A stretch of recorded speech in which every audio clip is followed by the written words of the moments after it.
koda betura kummi yona yona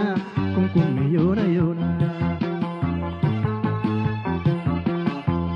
dammi koda betura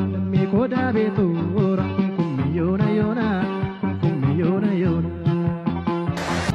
urrubsitu dibbe dammi tu takamadari rambobsitu silka dammi kanani satali kanani tuntala dammi dori rada dora Losha sora barte dammi wati ababora Seseki kokolfi tu malkan kinarka ya bonsi tu ofi marke ada marka dammen tadabiya si kalbina yanka tatabachu ya damme kumkum yonaka tatabachu ya damme